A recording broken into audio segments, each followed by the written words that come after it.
Next step में शुरू करने जा रहे हैं, यानी स्टेप नंबर आपका होगा थर्ड, और इस थर्ड स्टेप के अंदर हम पढ़ने जा रहे हैं इंफिनिटिव।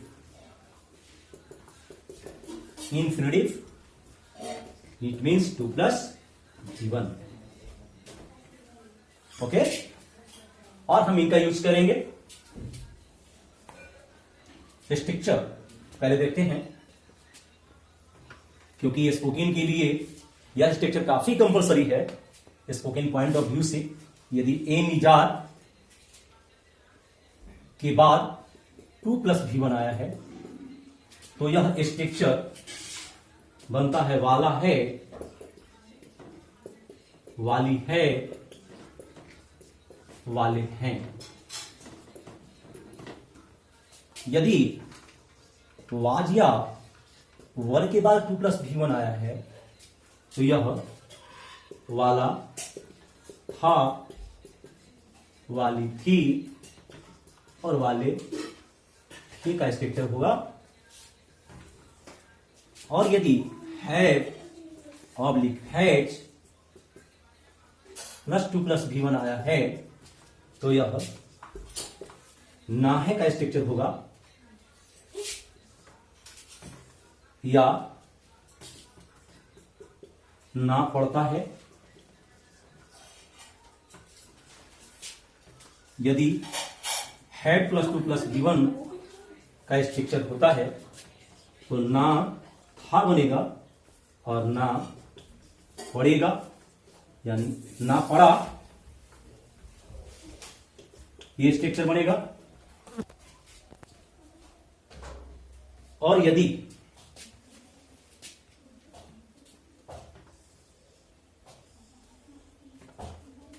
यहां पे shall oblique will plus have plus 2 + V1 आया हो तो यह स्ट्रक्चर बनेगा ना होगा। और ये सारे structure spoken point of view से काफी कंपलसरी हैं। यहाँ पे A, B, C स्ट्रक्चर है यहाँ पे, और इन पांचों स्ट्रक्चर का सोल्यूशन मैं बताने जा रहा हूं, उसको हम क्लियर करेंगे। यदि एक्टिव फॉर्म के अंदर 2 + V1 का यूज हुआ है, 2 + V1 का यूज हुआ है, तो इसका पैसिव फॉर्म हम 2 + B + V3 बनाएंगे। ओके, और ये सारे जो शॉर्ट फॉर्मूला है ये पांचों स्ट्रक्चर के अंदर हम यूज करेंगे। एक्टिव फॉर्म में यदि 2 + V1 आया हो तो उसका पैसिव फॉर्म 2 + B + V3 बनाएंगे। एज फॉर एग्जाम्पल लेते हैं यहां पे, जैसे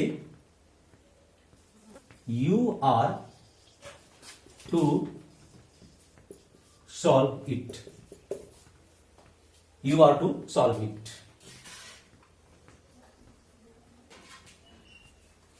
इसका पैसिव इट इज, और यहां पे 2 + V1 है, इसको चेंज करेंगे 2 + B + V3 में, तो it is to be solved by you बनेगा।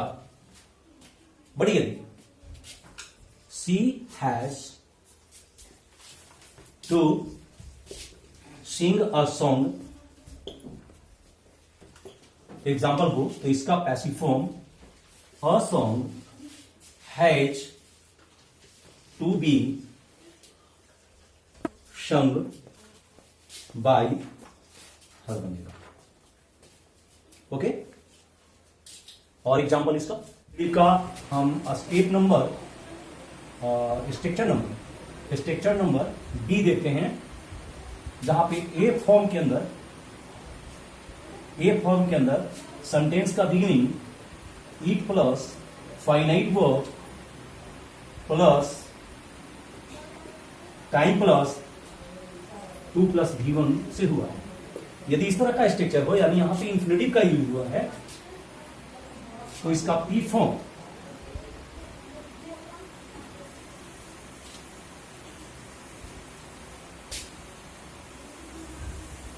और उसके बाद ऑब्जेक्ट भी यहां पे इंक्लूड है, तो इसका पी फॉर्म यदि हमें बनाना हो तो इट इज, यानी it plus finite verb plus time, इस ऑब्जेक्ट को हम यहां पे 4 से ऐड करेंगे, और ये जो 2 + V1 है इसको चेंज करेंगे 2 प्लस बी प्लस B3 में। As for example, it is time to take tea. Yes, it is time for tea to be taken बनेगा। यस, फिर इस टाइम यहां तक के डायरेक्शन में कोई चेंजिंग नहीं हुआ है। इस ऑब्जेक्ट को 4 से जोड़ लिया गया और 2 प्लस B1 को 2 प्लस B प्लस B3 में चेंज किया गया। उसी तरह से बहुत सारे एग्जाम्पल इससे सॉल्व होंगे और इसका स्ट्रक्चर नंबर हम जरा सी देखते हैं। अब इस इंफिनिटी का हम स्ट्रक्चर नंबर सी देखेंगे यहाँ पे। यस, इसका ए फॉर्म, जहां पे सेंटेंस का beginning there plus finite verb plus no plus, यहाँ पे मैंने यहाँ पे कोई और नाउन को रखा जा सकता है और उसके बाद 2 प्लस B1 यहाँ यूज हुआ है। और इसका यदि हमें पैसिव फॉर्म बनाना हो यानी पैसिव वॉइस में कन्वर्ट करना हो तो डायरेक्शन में यहां तक चेंजिंग नहीं करना है। There plus finite verb plus no plus time और यहां 2 प्लस B1 को चेंज कर लेना है 2 प्लस B प्लस B3 में। इस तरह से example, there is no time to lose. अगर इसका पैसिव वॉइस हमें बनाना है तो there is no time to be lost बनेगा।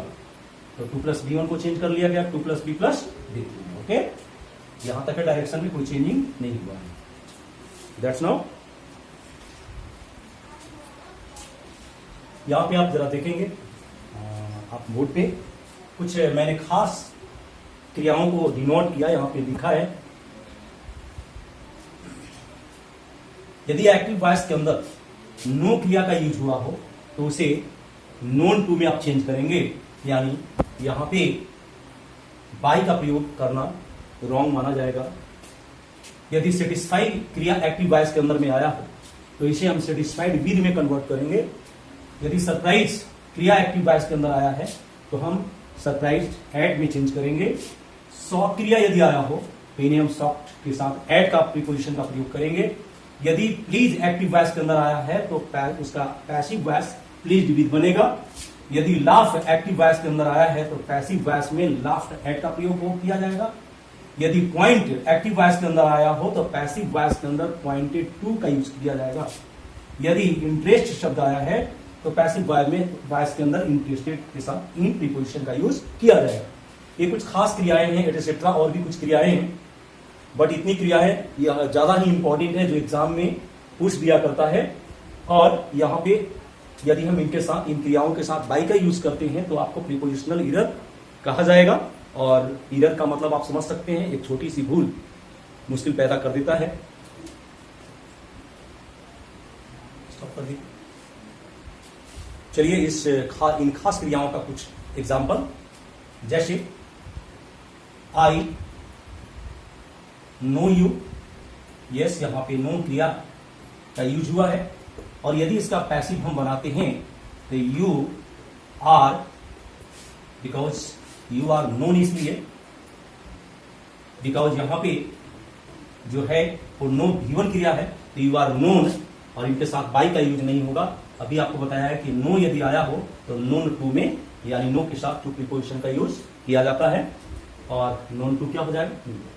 उसी तरह से सी प्लीज्ड मी, अगर यहां पे प्लीज क्रिया आप देख रहे हो जो V2 बनकर आया है तो ये चेंज करेगा मी आई में, और प्लीज यहां पे V2 है इसलिए आई वाज प्लीज्ड, और प्लीज के साथ बाई का यूज नहीं करेंगे, विद का यूज करेंगे तो प्लीज विद हर। इस तरह से इनके यूज होंगे। तो दो एग्जाम्पल काफी हैं आपको समझने के लिए। That's enough. See again. Thank you once again.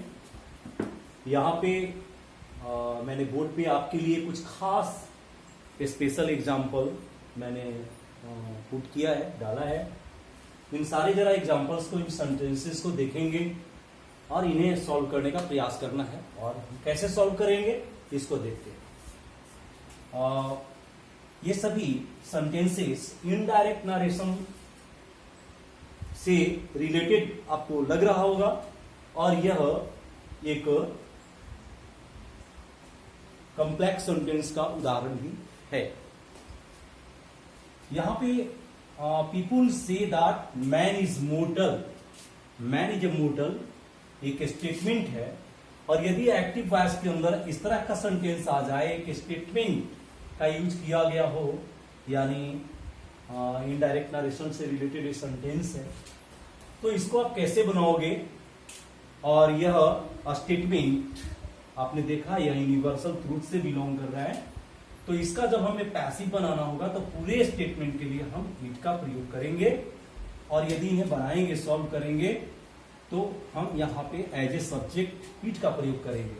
और यहाँ पे जो यानी पीसी के अंदर यानी प्रिंसिपल क्लाउज के अंदर यहाँ पे से क्रिया आप देख रहे हो, ये V1 से रिलेटेड है, और V1 चेंज करता है M is are plus V3 में, तो इज सेड हो जाएगा अकॉर्डिंग टू इट के अनुसार। तो इट इज सेड, और उसके बाद हम इस क्लाउज को जोड़ लेंगे। जी हाँ, वह है मैन इज मोर्टल। ओके, तो इस तरह से कोई भी स्टेटमेंट आ जाए यानी यूनिवर्सल ट्रूथ से रिलेटेड, तो उसका पैसिव आप इस तरह से चेंज कर लोगे, यानी स्टेटमेंट के लिए इट का प्रयोग करेंगे, और यहाँ पे जो क्रिया है उसको देखेंगे, उस क्रिया को हमें इस तरह से चेंज करना है, और फिर सबऑर्डिनेट क्लाउज को पुट कर देना है। अगर हम नेक्स्ट एग्जांपल देखें तो they say that he is a spy, इसको यदि हमें पैसिव में कन्वर्ट करना है तो थोड़ी सी यहाँ पे बिल्कुल डिफरेंट, ये एक स्टेटमेंट था बट यहाँ पे ये स्टेटमेंट नहीं है। यहाँ पे जो सबऑर्डिनेट क्लाउज के अंदर आया हुआ सब्जेक्ट है हम उसको यहाँ पे निकालेंगे। ओके, आपको समझने के लिए मैं सर्किल किया, यहां से मैंने सब्जेक्ट को उठाकर यहां रखा, और ये जो क्रिया है यहाँ की क्रिया जो V1 से बिलोंग कर रहा है, तो अकॉर्डिंग टू इज शेड में कन्वर्ट करेगा। यस, तो से चेंज कर गया इज शेड में, और यहां पे जो इज क्रिया फाइनाइट वर्ब क्रिया है, यह फाइनाइट वर्ब क्रिया रिलेटेड है वह टू बी क्रिया से। यस, ये टू बी क्रिया से रिलेटेड है फाइनाइट वर्ब। तो हमें क्या करना होगा, तो ही इज सेड हमें बना लेना होगा, he is said to be a spy, ये बनेगा। ओके, यानी हमने क्या किया, इस क्रिया को यानी यहां पे आने वाली फाइनाइट क्रिया को है ना नॉन फाइनाइट बना लिया, और इस तरह से आपने पैसिव बनाते हैं। नेक्स्ट क्रिया, यहां भी यूनिवर्सल ट्रूथ से रिलेटेड क्रिया नहीं है, सेंटेंस नहीं है। इस स्टेटमेंट में जो सब्जेक्ट आया है यानी यह जो स्टेटमेंट है वो सबऑर्डिनेट क्लाउज का स्टेटमेंट है, तो इसके सब्जेक्ट को हम यहां से उठाएंगे, यानी सी को यहां पे पुट करेंगे और यहां जो नो क्रिया आई है वो V1 से रिलेटेड है, तो सी इज क्या बनेगा, नोन बनेगा, और यहां पे इसको नॉन फाइनाइट क्रिया बनाएंगे, यानी टू वर्क, यानी she is known to work hard. इस तरह से इसका हम पैसे बनाएंगे। ओके, और हम अगला एग्जांपल यहां पे देखते हैं, वह है इसमें आने वाला वो जो सब्जेक्ट है वो सी है, इसको लेंगे यहां से, और सी के बाद यहां पे ये जो वर्ब है आप इसको देखो, ये V2 से रिलेटेड है, तो आप क्या करोगे, वाज बी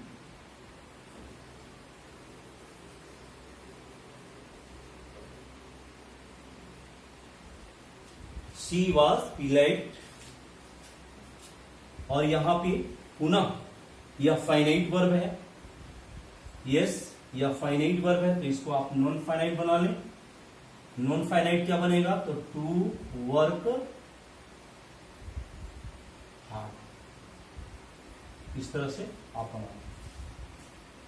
कोई दिक्कत? समझ में बिल्कुल आ रहा है ना? जरा इन्हें देखें। इस सेंटेंस में they believe that she has acted, इसे हमें बनाना है।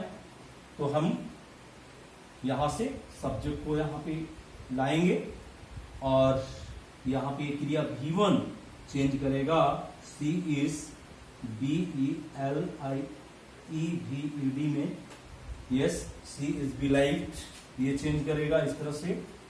और यहां पे हैज प्लस V3 आया है, तो हम क्या करेंगे, यहां पे हैज के लिए हम टू हैव फॉर्म लाएंगे, यस, और टू हैव बीन एक्टेड बनेगा।